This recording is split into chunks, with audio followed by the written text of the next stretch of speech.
Hello student, कैसे हो आप लोग। आई होप आप लोग अच्छे होंगे और आप लोगों की प्रिपरेशन बहुत ही अच्छे से चल रही होगी।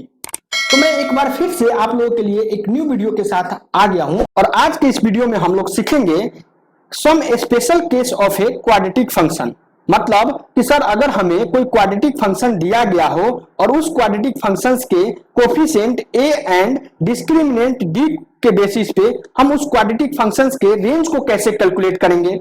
सर उस क्वाड्रेटिक फंक्शंस के जो ग्राफ होगा उसके ग्राफ के नेचर को कैसे डिफाइन करेंगे, सिर्फ और सिर्फ coefficient A and discriminant D के बेसिस पे। और हम कैसे कह पाएंगे कि सर उस क्वाड्रेटिक फंक्शंस का जो ग्राफ बनेगा वो ओपन अपवर्ड होगा या ओपन डाउनवर्ड होगा, या एक्स एक्सिस को कट करेगा या एक्स एक्सिस को टच करेगा, या एक्स एक्सिस के एबव होगा या एक्स एक्सिस के बिलो होगा। इन सब सारे चीजों का रिलेशन हम इस वीडियो में सिर्फ और सिर्फ क्वाड्रेटिक फंक्शन जो दिया गया है उस क्वाड्रेटिक फंक्शंस के coefficient A and discriminant D के बेसिस पे करना सीखेंगे। तो चलो शुरू करते हैं आज का ये वीडियो। तो अगर मैं आज का जो टॉपिक की बात करूं तो आज का हमारा जो टॉपिक होगा जिसको हम आज सीखेंगे, तो हमारा आज का जो टॉपिक होगा some special case of a quadratic function. क्या होगा? Some special case of a quadratic function. मतलब क्या हुआ सर कि सर हम इस वीडियो में किसी भी क्वाड्रेटिक फंक्शन ए एंड उसके डिस्क्रिमिनेंट डी, कहने का मतलब D is equal to B square minus 4ac के बेसिस पे, 4ac के बेसिस पे, मतलब कि उसको कोफिशिएंट ए एंड उसके डिस्क्रिमिनेंट डी, इन दोनों के बेसिस पे हम क्या करना सीखेंगे कि किसी भी क्वाड्रेटिक फंक्शंस के रेंज को कैलकुलेट करना सीखेंगे कि सर रेंज क्या होगा। रेंज क्या होगा सर? उसके जो ग्राफ बनेंगे उस ग्राफ का नेचर क्या होगा, ग्राफ का जो नेचर होगा वो क्या होगा। इस ग्राफ के नेचर्स को हम सिर्फ और सिर्फ ए एंड डी के बेसिस पे कह सकते हैं कि उसका नेचर कैसा होगा। ये ओपन अपवर्ड होगा या ओपन डाउनवर्ड होगा, या एक्स एक्सिस को कट करेगा या एक्स एक्सिस को टच करेगा, या एक्स एक्सिस को एबव होगा या एक्स एक्सिस के बिलो होगा। इन सब सारे चीजों को हम सिर्फ और सिर्फ किसके बेसिस पे डिफाइन कर पाएंगे? ए एंड डी के बेसिस पे डिफाइन करना इस वीडियो में हम सीखेंगे। तो अगर हमारा जो टॉपिक, ये जो हमारा आज का जो टॉपिक है वो some special case of a quadratic function, उसको स्टार्ट करने से पहले अगर मैं प्रीवियस क्लास की बात करूं तो प्रीवियस क्लास में हम लोगों ने सीखा था how to draw the graph of a quadratic function. हमारा जो प्रीवियस टॉपिक था वो था how to draw the graph of a quadratic function. क्या सीखा था हम लोगों ने कि सर हम लोगों ने सीखा था कि सर अगर कोई quadratic function f of x is equal to y is equal to ax square plus bx plus c दिया हुआ है, जहां पे a not is equal to 0 है and a b c belongs to real है and x belongs to real है, तो इस केस में जो हम लोगों ने ग्राफ बनाना सीखा था, ये जो हमारा क्वाड्रेटिक फंक्शन दिया गया है y, इसका ग्राफ जो हम लोगों ने बनाना सीखा था। और हम लोगों ने ये डिफाइन किया था कि सर ये जो क्वाड्रेटिक फंक्शन दिया हुआ है f of x is equal to y is equal to ax square plus bx plus c, इसको हम लोगों ने सिंप्लीफाई किया था और इसको एक स्टैंडर्ड फॉर्म में लाया था। और वो जो हमारा स्टैंडर्ड फॉर्म था वो था y plus d divided by 4a into is equal to a into x plus b divided by 2a का होल स्क्वायर, इस फॉर्म में लाया था। और कहा था कि जो ये सर फॉर्म दिया हुआ है ये फॉर्म बेसिकली पैराबोलिक नेचर्स का है, पैराबोलिक नेचर्स का है। और इस क्वाड्रेटिक फंक्शंस के जो ग्राफ बनेगा ये क्या बनेगा? एक वर्टिकल ग्राफ होता है, वर्टिकल ग्राफ होता है। सर वर्टिकल ग्राफ का मतलब क्या हुआ कि वर्टिकल ग्राफ का मतलब हुआ कि सर इस जो पैराबोला वर्टिकल पैराबोला होगा, वर्टिकल पैराबोला का मतलब हो गया, वर्टिकल पैराबोला का मतलब हो गया कि सर ये जो ग्राफ बनेगा ये एक पैराबोलिक नेचर का होगा। और इसको वर्टिकल पैराबोला इसलिए कहते हैं कि सर ये जो ग्राफ बनेगा इस पैराबोला के जो एक्सिस होगा वो एक्सिस वाई एक्सिस के पैरेलल होगा। इतना तक समझा।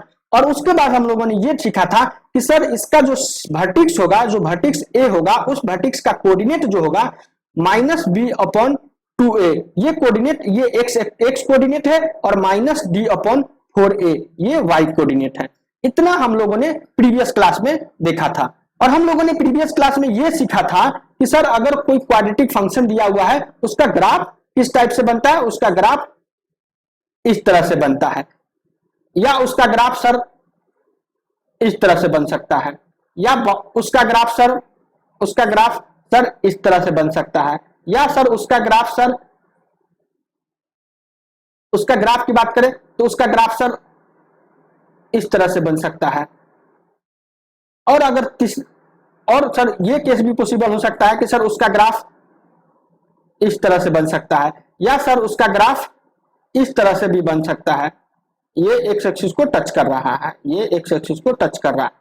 तो सर हम लोगों ने इतने सारे ग्राफ को हम लोगों ने प्रीवियस क्लास में सीखा था, और आज के इस वीडियो में सीखेंगे कि सर ये जो ग्राफ, इस जो 6 ग्राफ जो बन रहा है, इस 6 ग्राफ कब कब बनेगा, इसके क्या क्या कंडीशन है, क्या क्या स्पेशल केस है, ये ग्राफ कब बनेगा, इन सब सारी चीजों को हम सिर्फ और सिर्फ coefficient A and discriminant D के बेसिस पे रिलेट करेंगे और देखेंगे कि ये 6 ग्राफ जो 6 स्पेशल केस जो बना है, इन 6 स्पेशल केस को हम आज इस वीडियो में सीखेंगे।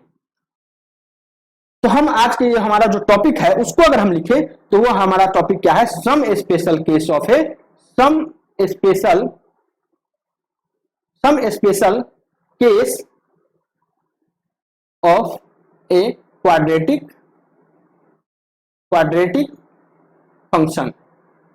मतलब कि क्वाड्रेटिक फंक्शन के कुछ स्पेशल केस को हम आज डिस्कस करेंगे। तो हमारा जो पहला केस होगा, केस नंबर 1 की बात करें तो केस नंबर 1 में अगर बात करें तो केस नंबर 1 में क्या दिया है कि सर हमारा जो quadratic function y is equal to ax² plus bx plus c दिया गया है, जहां पे कह दिया है कि a not is equal to 0, a b c belongs to real and x belongs to real, ये हमारा कंडीशन है। तो सर हमारा जो ये केस नंबर 1 है, इस केस में कह दिया कि सर अगर इस केस की बात करें तो केस नंबर 1 में क्या है कि सर अगर a का वैल्यू ग्रेटर देन 0 होगा एंड d का वैल्यू एंड यहां लिखेंगे एंड d का वैल्यू लेस देन 0 होगा, उस केस में जो हमारा ग्राफ बनेगा उसका नेचर जो ये y है, या y कहो या f ऑफ x कहो, इस f ऑफ x और या y का जो नेचर होगा वो क्या होगा, कैसे हम नेचर को डिफाइन कर पाएंगे। तो जो हमारा केस क्या है, a greater than is equal to 0 और d लेस देन 0। तो हम लोगों ने देखा था कि सर हम लोगों ने नेचर ऑफ रूट्स जब डिफाइन किया था, जब हम लोगों ने पढ़ा था किसी भी क्वाड्रेटिक इक्वेशंस के डिस्क्रिमिनेंट अगर 0 लेस देन 0 होता है, अगर डिस्क्रिमिनेंट नेगेटिव होता है तो नो रियल रूट होता है। इसके केस में नो रियल रूट मतलब दोनों रूट्स जो होता था वो हमारा इमेजिनरी होता था। तो इस केस में हम लोगों ने देखा था कि सर d का वैल्यू लेस देन 0 होता है, तो हमारा जो केस होता है वो नो रियल रूट, या हम कहेंगे कि नो सॉल्यूशन, या हम इसको कह सकते हैं और इसी को हम कह सकते हैं और लिखो और नो सॉल्यूशन, ये हो सकता है। और अगर हम लास्ट क्लास की बात करें तो लास्ट क्लास में हम लोगों ने देखा था कि सर अगर किसी भी क्वाड्रेटिक फंक्शंस के नो सॉल्यूशन होता है, उसका मतलब जो उसका ग्राफ बनेगा या तो एक्स एक्सिस के ऊपर बनेगा या एक्स एक्सिस के नीचे बनेगा। कहने के मतलब एक्स एक्सिस को ना तो टच करेगा ना ही कट करेगा। तो ये तो हमें पता चल गया, ना टच करेगा ना कट करेगा, सिर्फ और सिर्फ या तो एक्स एक्सिस के ऊपर बन सकता है या एक्स एक्सिस के नीचे बन सकता है। इतना तक हम लोगों ने डिफाइन किया। d less than is equal to d less than 0 मतलब d का वैल्यू नेगेटिव दिया हुआ है। इस बेसिस पे हम लोगों ने ये कैलकुलेशन निकाला कि सर जो हमारा ग्राफ बनेगा इस क्वाड्रेटिक फंक्शन का, ये ग्राफ या तो y एक्सिस के एबव होगा या एक्स एक्सिस के एबव होगा या एक्स एक्सिस के बिलो होगा। इतना तक पता चल गया। अब हमारा एक दूसरा कंडीशन इसी केस में क्या दिया हुआ है, a ग्रेटर देन 0 है। तो कहने का मतलब कि a ग्रेटर देन 0 जब होता है तो हम लोगों ने लास्ट क्लास में सीखा था कि सर a का वैल्यू ग्रेटर देन 0 होता है, उस केस में जो हमारा वर्टिकल जो हमारा जो ग्राफ बनता है वो ग्राफ वर्टिकल अपवर्ड ओपन होता है। ये क्या होता है, अपवर्ड ओपन होगा, ओपन अपवर्ड मतलब कि ये अपवर्ड ओपन हुआ। तो अगर हमारा दोनों जो कंडीशन हुआ, इस कंडीशन से हम लोगों ने क्या कंक्लूजन निकाला कि जो हमारा ग्राफ होगा ये वर्टिकल अपवर्ड ओपन होगा और उसका कोई सॉल्यूशन नहीं होगा, यानी एक्स एक्सिस के ऊपर या नीचा हो सकता है। तो हम लोगों ने देखा कि सर अगर हमारा एक्स एक्सिस का ऊपर हो सकता है तो ये केस बनाएगा, और या तो ये केस बनेगा। बट ये केस हम कह रहे हैं कि सर हमारा ये केस भी दिया हुआ है कि ए का वैल्यू ग्रेटर देन 0 है, तो वर्टिकल अपवर्ड ओपन होगा, अपवर्ड ओपन होगा। लेकिन इस केस में तो हमारा ये डाउनवर्ड ओपन हो रहा है, तो मतलब ये वाला सोल्यूशन नहीं होगा। हमारा इस केस का जो ग्राफ बनेगा ये ग्राफ बनेगा, ये ग्राफ रहा कि सर ये ग्राफ बनेगा। ये हमारा क्या है, y दिया हुआ है और ये दिया हुआ है x। तो सर अगर हम ए पॉइंट जो हमारा देख रहे हैं कि सर अगर हम बात करें ये y का जो मिनिमम होगा, ये मिनिमम पॉइंट ये पॉइंट होगा, y का मिनिमम वैल्यू ये होगा और मैक्सिमम वैल्यू इंफिनिटी को अप्रोच करेगा। इतना तक समझ में आ रहा है। तो सर अगर हम x ए जो है, ए का अगर कोऑर्डिनेट की बात करें तो ए का कोऑर्डिनेट क्या होता था, ए का कोऑर्डिनेट होता था minus B upon 2a and y coordinate क्या होता था माइनस d अपॉन 4a। ये हमारा a का कोऑर्डिनेट है। तो सर अगर हम y का रेंज की बात करें तो y का रेंज हमारा यहां से क्या निकलेगा, इस ग्राफ के बेसिस पे हम y के मिनिमम वैल्यू की बात करें तो y के मिनिमम वैल्यू क्या होगा, इस कोऑर्डिनेट के y, इस जो हमारा एक पॉइंट दिया हुआ है ये इस पॉइंट के y कोऑर्डिनेट हमारा जो y के मिनिमम वैल्यू होगा। तो कहने का मतलब अगर y का रेंज लिखे, y का जो रेंज की बात करें, रेंज की बात करें तो रेंज का क्या होगा, y का रेंज क्या होगा, किससे कहां से मिनिमम वैल्यू क्या होगा, माइनस डी से लेकर के minus D divided by 4a से लेकर के प्लस इंफिनिटी तक होगा। ये हमारा क्या हो गया, रेंज हो गया, range of A given function, given quadratic function. तो हमारा जो केस 1 था, इस केस में क्या दिया है कि सर इस केस की बात करें तो केस 1 में हमारा दिया हुआ, हमें दिया हुआ है कि सर अगर f of x is equal to y is equal to a x square plus b x plus c एक क्वाड्रेटिक फंक्शन है, और उसका जो स्पेशल केस जो हमारा केस नंबर 1 है उसमें कह दिया कि a का वैल्यू पॉजिटिव है एंड यहां पे देखना a के वैल्यू पॉजिटिव एंड d का वैल्यू नेगेटिव है। तो अगर a का वैल्यू पॉजिटिव एंड d का वैल्यू नेगेटिव होता है तो हम लोगों ने देखा कि सर a का वैल्यू पॉजिटिव अगर आ रहा है तो ग्राफ जो ओपन होगा ये अपवर्ड ओपन होगा, और d का वैल्यू नेगेटिव है। यहां से हम कंक्लूजन निकाल रहे हैं कि सर हमारा जो क्वाड्रेटिक फंक्शन जो दिया हुआ है इसके नो सॉल्यूशन होंगे, यानी कि x का कोई भी ऐसा वैल्यू नहीं होगा जिस वैल्यू पे y का जो वैल्यू हो वो नेगेटिव आए, मतलब जीरो आए। कहने का मतलब x का कोई भी ऐसा वैल्यू नहीं होगा उस वैल्यू पे y हमारा जीरो आ सकता है। तो ये जो हम निकाले कि सर हमारा जो ग्राफ होगा x एक्सिस के या तो ऊपर होगा या नीचे होगा। बट हम लोगों ने देखा कि सर हमारा a is equal to a greater than 0 दिया है, उस केस में जो हम लोगों ने कंक्लूजन निकाला कि ग्राफ एक्स एक्सिस के ऊपर होगा, और हम लोगों ने ये ग्राफ ड्रॉ किया। और इस ग्राफ के बेसिस पे हम कह सकते हैं कि सर हमारा जो y का वैल्यू है, y का मिनिमम वैल्यू जो होगा इस ए पॉइंट के y कोऑर्डिनेट होगा। इस ए पॉइंट के y कोऑर्डिनेट की बात करें तो ए पॉइंट का y कोऑर्डिनेट क्या है, माइनस डी अपॉन 4a। ये तक समझ में आ रहा। और सर ये माइनस डी, ये जो y का मिनिमम वैल्यू जो आएगा, y का जो मिनिमम वैल्यू आया ये क्या है, माइनस डी अपॉन 4a। ये माइनस डी अपॉन 4a कब आएगा, जब x is equal to minus B upon 2a होगा। अगर हम ये हमारा जो इक्वेशन है, इस इक्वेशन में x के जगह minus B upon 2a put करते हैं, और वहां से हमारा जो y का वैल्यू आएगा वो y का मिनिमम वैल्यू होगा, और वो किसके बराबर होगा, माइनस डी अपॉन 4a के बराबर होगा। ये हमारा केस नंबर 1 था, जिसको हम लोगों ने बहुत ही अच्छे से, बहुत ही डिटेल से, डीपली इसको हम क्या किए, डिस्कस किए। और अगर हम सेकेंड केस की बात करें तो हमारा जो आज का सेकेंड केस होगा, केस नंबर सेकेंड की बात करें तो केस नंबर सेकेंड में हम कह दिए, केस सेकेंड की बात करें तो केस सेकेंड में हम कहते हैं कि सर a लेस देन 0 हो गया, केस सेकेंड में a लेस देन 0 हो गया एंड d लेस देन 0 हो गया, एंड d लेस देन 0 हो गया। ये हम लोगों ने सेकेंड केस में बात किया कि sir a less than 0 and d less than 0 होगा। तो यहां से हम क्या निकालते हैं कि यहां से हम निकाल रहे हैं, और दूसरी बात हम देखिए यहाँ पे एक नोट्स लिखो, नोट्स बना के लिखेंगे। यहाँ पे एक पॉइंट हम छूट गए लिखना, यहाँ पे अगर हम नोट्स बना के लिखे तो यहाँ पे हम क्या दिख रहा है हमें कि सर जो हमारा y का वैल्यू है ना, y का वैल्यू x एक्सिस के ऊपर है, कहने का मतलब x एक्सिस के ऊपर है, यानी कि y का वैल्यू हमेशा पॉजिटिव आएगा। कहने का मतलब y का वैल्यू कभी भी नेगेटिव नहीं आएगा। तो यहां से हम लिखेंगे value of y is always positive. ऐसे लिखो, value of y is always positive. इस केस में जो हमारा y का वैल्यू होगा वो हमेशा हमेशा हमेशा पॉजिटिव आएगा। ये हम लोगों ने देखा पहला केस में। और अगर हम सेकेंड केस की बात करें तो हमारा जो सेकेंड केस है उस केस में क्या दिया हुआ है कि सर a लेस देन 0 है एंड b लेस देन 0 है। तो हम पहले d लेस देन 0 है, यहां से क्या निकाला था हम लोगों ने देखा था कि नो सॉल्यूशन। तो नो सॉल्यूशन के केस में कब होता था, या तो ग्राफ एक्स एक्सिस के ऊपर बनेगा या एक्स एक्सिस के नीचे बनेगा, या तो एक्स एक्सिस के एबव बनेगा या एक्स एक्सिस के बिलो बनेगा। बट यहां से हम देख रहे हैं कि ए लेस देन 0 है। तो पहले हम इस केस को डिस्कस करते हैं। तो ये जो हमारा केस दे रखा है डी लेस देन 0, तो इस केस से क्या होगा, या तो जो ग्राफ बनेगा एक्स एक्सिस के ऊपर बनेगा या एक्स एक्सिस के नीचे बनेगा। तो ये दोनों केस हो सकता है इस डी लेस देन 0 से। बट हमें कह रहा है कि डी हमें जो ए हमारा है वो भी लेस देन 0 होगा, वो भी नेगेटिव होगा। तो यहां से हम जो देख रहे हैं, यहां से क्या आ रहा है कि जो ग्राफ ओपन होगा वो क्या होगा, ओपन जो होगा डाउनवर्ड, ओपन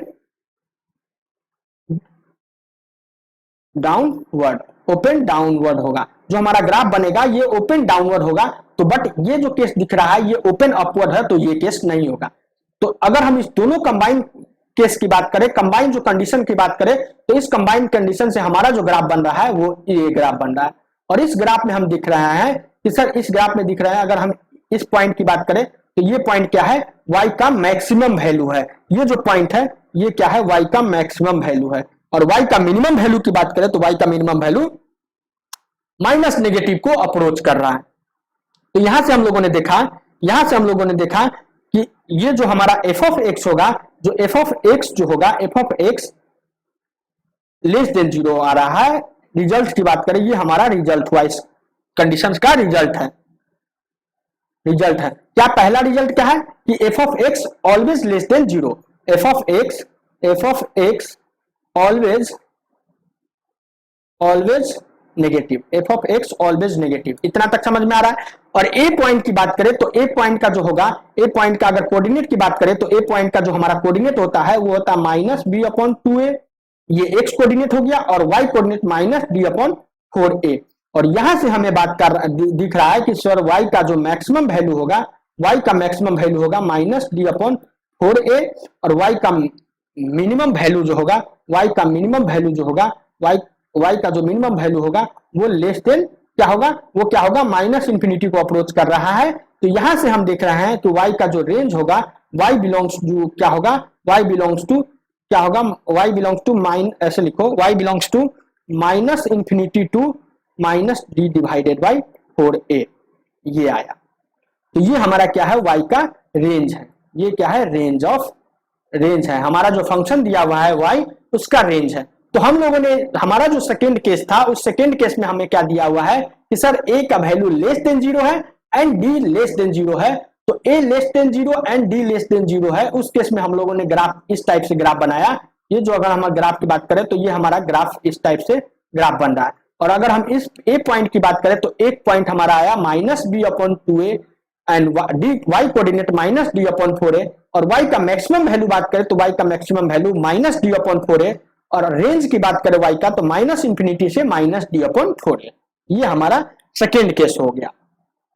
और अगर हम केस थर्ड का बात करें, केस जो हमारा थर्ड होगा, इस केस में हम लोगों ने कह दिया कि सर a का value a greater than 0 and d is equal to 0।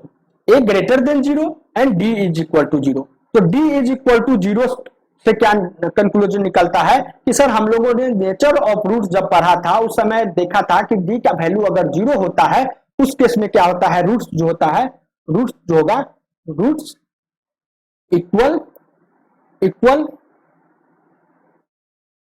Equal होता है। और हम लोगों ने प्रीवियस क्लास में पढ़ा था कि sir d is equal to 0 होता है। उस केस में जो हमारा ग्राफ बनेगा वो x एक्सिस को टच करेगा। तो x एक्सिस को टच करने के मतलब सर ये भी कंडीशन, या तो ये कंडीशन हो गया या ये कंडीशन हो सकता है, दोनों केस में टच कर रहा है। बट हमारा जो केस दिया हुआ है, इस केस में हमें ये भी दिया हुआ है कि सर a का वैल्यू ग्रेटर देन 0 है। तो a का वैल्यू ग्रेटर देन 0 कहने के मतलब ओपन अपवर्ड होगा, ओपन अपवर्ड। तो ओपन अपवर्ड कौन दिख रहा है, ये ग्राफ दिख रहा है। तो ये ग्राफ नहीं होगा, ये नहीं होगा, नीचे वाला जो ग्राफ होगा ये नहीं होगा, तो इसको हम मिटा दे रहे हैं। तो हमारा जो ग्राफ बना, ये जो हमारा ग्राफ बना, ये इस टाइप का ग्राफ बनेगा। ये एक्स एक्सिस को ऐसे लिखो, ये एक्स एक्सिस को टच कर रहा है, सिंपली ये टच कर रहा है एक्स एक्सिस को। ये हमारा ग्राफ हो गया। इस हमारा थर्ड केस का जो हमारा ग्राफ की बात करें तो इस टाइप का ग्राफ बनेगा। इतना तक समझ में आ रहा है? ये हमारा ग्राफ हो गया y, ये हमारा x है। तो अगर हम ए पॉइंट की बात करें तो ए पॉइंट पे हमें क्या दिख रहा है? ए पॉइंट पे जो हमारा होगा -b/2a और जो हमारा y एक्सिस होगा वो 0 होगा। इतना तक समझ में आ रहा है? तो अगर हम इस केस में बात करें तो इस केस में y always positive but equal to 0। ये क्या हो सकता है? y का जो वैल्यू कहें तो y का value greater than is equal to 0 होगा। ये किसके y कहो या f ऑफ x कहो, ये greater than is equal to 0 होगा। मतलब कि 0 भी हो सकता है और 0 से बड़ा हो सकता है। f of x never negative, ये नेगेटिव नहीं हो सकता है इस केस में, कभी भी नेगेटिव नहीं होगा। मतलब कि f ऑफ x जो होगा हमेशा पॉजिटिव आएगा बट 0 भी आ सकता है। इतना इस केस में हम लोगों ने देखा। और अगर हम रेंज की बात करें तो रेंज क्या हमारा होगा इस केस में? रेंज जो होगा वो होगा, रेंज क्या होगा? वो होगा 0 से लेकर के प्लस इंफिनिटी। ये हम इस ग्राफ से भी दिख रहा है। y का जो मिनिमम वैल्यू होगा वो 0 होगा और मैक्सिमम वैल्यू प्लस इंफिनिटी को अप्रोच करेगा। ये हमारा थर्ड केस हो गया। तो अब तक हम लोगों ने 3 केस का बात किया। हमारा अगर फर्स्ट केस की बात करें तो फर्स्ट केस में हम लोगों ने देखा कि सर फर्स्ट केस में हम लोगों ने देखा a greater than 0 and d less than 0। Second case में देखा a less than 0, d less than 0। और थर्ड केस में देखा a greater than 0 and d is equal to 0। और अगर हम फोर्थ केस का बात करें तो केस फोर्थ की बात करें, केस फोर्थ में हमें क्या निकलेगा? केस फोर्थ की बात करें तो केस फोर्थ में दिया हुआ है कि सर a जो value a less than 0 and d is equal to 0। तो अगर हम d इज इक्वल टू 0 है, मतलब d अगर 0 के बराबर होता है, इस केस में क्या होता है? Roots are equal. और इस केस में हम लोगों ने देखा था f of x touch x axis, मतलब f ऑफ x एक्सिस को टच करेगा और रूट्स जो होगा हमारा इक्वल रूट्स होगा। तो अगर ग्राफ की बात करें तो ग्राफ टच करने के केस के 2 ग्राफ हो सकते हैं सर, ये भी हो सकता है और ग्राफ ये भी हो सकता है, ये भी हो सकता है। बट हम इस केस में बात करें तो इस केस में हमें क्या दिया हुआ है? इस केस में हमें दिया हुआ है a लेस देन 0 है। तो a लेस देन 0 है, तो यहां से क्या कंक्लूजन निकलता है कि जो हमारा ग्राफ होगा वो ओपन क्या होगा? डाउनवर्ड ओपन होगा, ओपन डाउनवर्ड होगा। यहां से हम लोगों ने देखा कि सर ओपन डाउनवर्ड होगा, बट ये जो ओपन अपवर्ड है इसको मिटा देंगे, ये हमारा इस केस का ग्राफ नहीं होगा। तो हमारा इस केस का जो फाइनल ग्राफ होगा ये ग्राफ रहा। और अगर हम ए पॉइंट की बात करें तो ये हमारा ए पॉइंट होगा। और ए पॉइंट का कोऑर्डिनेट की बात करें तो एक पॉइंट का कोऑर्डिनेट सेम होगा -b डिवाइडेड बाई 2a और -d divided by 4a। But अगर हम रेंज की बात करें y का, तो हम यहां से दिख रहा है कि सर y का जो मैक्सिमम वैल्यू है वो 0 है। तो y मैक्स क्या हो गया? y max is equal to 0। और y मिनिमम की बात करें तो y मिनिमम क्या हो गया? y मिनिमम अप्रोच कर रहा है माइनस इंफिनिटी को। तो हमारा रेंज क्या आ गया? रेंज इस केस में आ गया, जो y का रेंज होगा वो इज इक्वल टू होगा 0 से लेके माइनस इंफिनिटी। ऐसे लिखो, माइनस इंफिनिटी से लेके 0, ये हमारा रेंज हो गया आज का। ये जो हमारा जो केस नंबर 4 था, उस केस नंबर 4 का हमारा ये रेंज निकला। तो अगर हम हमारा केस नंबर 5 की बात करें, केस नंबर 5 की बात करें, अगर हम 5 की बात करें, केस 5 की बात करें, तो केस 5 में हमें क्या दिया हुआ है कि सर a का value a greater than 0 and d greater than 0। तो ये a greater than 0 and d greater than 0 दोनों केस दिया हुआ है। तो सबसे पहले हम देखते हैं कि सर a ग्रेटर देन 0 का क्या मतलब होता है। तो हम लोगों ने सीखा था कि सर a का वैल्यू अगर पॉजिटिव आता है या ग्रेटर देन 0 आता है तो रूट्स तो या क्या होता है? डिफरेंट रूट्स आता है, डिफरेंट रूट्स आएगा। और रूट्स क्या होगा? रियल होगा। रूट्स जो हमारा होगा वो रियल रूट्स आएगा और डिफरेंट रूट्स आएगा। तो अगर हम लोगों ने प्रीवियस क्लास की बात करें तो प्रीवियस क्लास में हम लोगों ने सीखा था कि सर किसी भी क्वाड्रेटिक फंक्शन क्वाड्रेटिक इक्वेशंस के जो रूट्स होंगे अगर वो डिफरेंट होता है तो उस केस में जो होगा हमारा क्वाड्रेटिक फंक्शंस का जो ग्राफ होगा वो एक्स एक्सिस को 2 बार कट करेगा। तो हमारा ग्राफ 2 बार कट करने का 2 कंडीशन हो सकता है। एक कंडीशन की सर इस टाइप से हो सकता है, या दूसरा कंडीशन की बात करें तो दूसरा कंडीशन सर इस टाइप से हो सकता है। बट अगर हम एक केस इस केस का जो बात करें तो सेकेंड कंडीशन क्या है कि सर ए ग्रेटर देन 0 है, तो ओपन ओपन क्या होगा, ओपन अपवर्ड होगा। ओपन अपवर्ड वाला केस लेंगे तो ये जो हम दिख रहा है ये हमें ओपन डाउनवर्ड है। तो यहां से हमारा जो ग्राफ बना इस केस का, ये ग्राफ हमारा फाइनल ग्राफ रहा है इस केस का। तो अगर हम बात करें तो इस पॉइंट की बात करें तो ये हमारा ए पॉइंट है, और ए का कोऑर्डिनेट की बात करें तो ए का कोऑर्डिनेट क्या हो गया, ए का coordinate minus D divided by 2a और minus D divided by 4a, ये हमारा X coordinate and Y coordinate हो गया। और अगर हम इस ग्राफ को देखें तो इस ग्राफ को देखकर हम कह सकते हैं कि जो वाई का जो मिनिमम वैल्यू होगा, y का मिनिमम वैल्यू ये रहा, y का मिनिमम वैल्यू, y मिनिमम हो गया, ये y मिनिमम हो गया, और y मैक्सिमम क्या होगा, ये इंफिनिटी को अप्रोच कर रहा है। तो y मिनिमम क्या होगा, ये जो हमारा एक दिया हुआ है, एक पॉइंट दिया हुआ है, इस ए पॉइंट के y कोऑर्डिनेट जो हमारा होगा ये y मिनिमम के वैल्यू होगा। तो y मिनिमम क्या होगा, y मिनिमम हमारा आ गया इस केस में, y मिनिमम हो गया minus D divided by 4a। इतना तक समझ में आ गया। और अगर हम रेंज की बात करें तो रेंज की बात करें तो रेंज क्या होगा, रेंज क्या दिख रहा है कि सर अगर हम रेंज की बात करें तो रेंज हमें दिख रहा है minus D divided by 4a, minus D divided by 4a से लेकर के minus D divided by 4a से लेके प्लस इंफिनिटी तक, ये हमारा रेंज हो गया। तो अगर हम बात करें सर हमारा एफ ऑफ एक्स का वैल्यू या वाई का वैल्यू कब पॉजिटिव होगा या कब नेगेटिव होगा, तो सर हमें दिख रहा है ये हमारा रूट्स होगा अल्फा, ये हमारा अल्फा रूट्स होगा और ये बीटा रूट्स होगा। तो अगर सर ये वाला जो पार्ट दिख रहा है ये पॉजिटिव हो गया y का वैल्यू, और ये वाला जो पार्ट दिख रहा है ये नेगेटिव y का वैल्यू आ गया। इतना हम लोगों ने इस ये जो हमारा आज का जो ये हमारा जो केस नंबर 5 था इसको हम लोगों ने डिस्कस किया, इसको हम लोगों ने डिस्कस किया। और अगर हम केस नंबर 6 का बात करें तो हमारा आज का जो लास्ट केस होगा केस 6।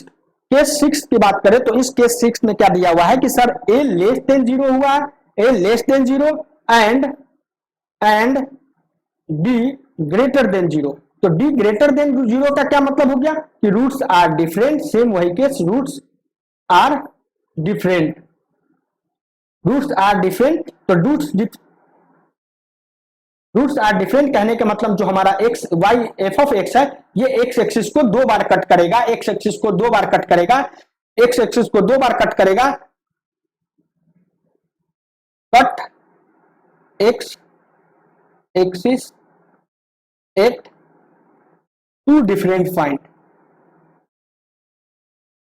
2 डिफरेंट पॉइंट, यानी कि जो हमारा एफ ऑफ एक्स होगा ये एक्स एक्सिस को 2 अलग अलग पॉइंट पे कट करेगा। तो 2 अलग अलग पॉइंट पर कट करने का सर 2 केस हो सकता है, या तो ये हो सकता है या ये वाला केस हो सकता है। बट अगर हम केस नंबर सेकेंड की ये जो हमारा सेकेंड कंडीशन की बात करें तो सेकेंड कंडीशन में कह रहा है ए लेस देन 0 होगा, और ए लेस देन 0 का मतलब हो गया ओपन डाउनवर्ड, ओपन डाउनवर्ड,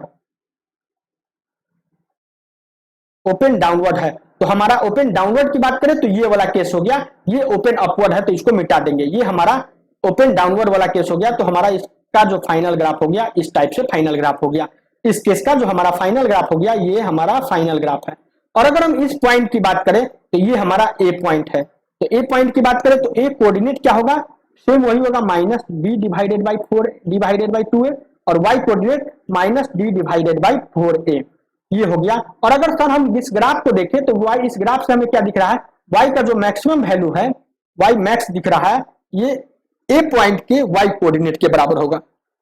तो y मैक्स क्या दिख रहा है हमें, y मैक्स दिख रहा है माइनस डी अपॉन 4a, और ये y का मैक्सिमम वैल्यू कब आएगा, जब x का value x is equal to minus B divided by 2a होगा। और अगर हम रेंज की बात करें तो रेंज क्या होगा, हमें इस केस का रेंज अगर बात करें तो रेंज हमें दिख रहा है, रेंज होगा कहां से लेकर के, ये जो रेंज की बात करें तो रेंज का मिनिमम वैल्यू माइनस इंफिनिटी से लेकर के minus D divided by 4a, ये हमारा रेंज होगा। इतना तक हमारा आज हम लोगों ने 6 स्पेशल केस की बात किया है। और अगर हम 6 स्पेशल केस को देखें तो हमारा जो आज का जो सबसे पहला जो केस था वो केस था a greater than 0 and d less than 0। Second case था a less than 0 d less than 0। Third case था a greater than 0 and d is equal to 0। और अगर केस नंबर 4 की बात करें तो केस 4 में हमें दिया हुआ है, केस 4 में हमें क्या दिया हुआ है, केस 4 में हमें दिया हुआ है कि a ए लेस देन 0 और डी इज इक्वल टू 0। और अगर केस फिफ्थ की बात करें तो a greater than 0, D greater than 0। और अगर सिक्स्थ केस की और लास्ट केस जो हमारा है इसकी बात करें तो ये हमारा है a less than 0 and D greater than 0।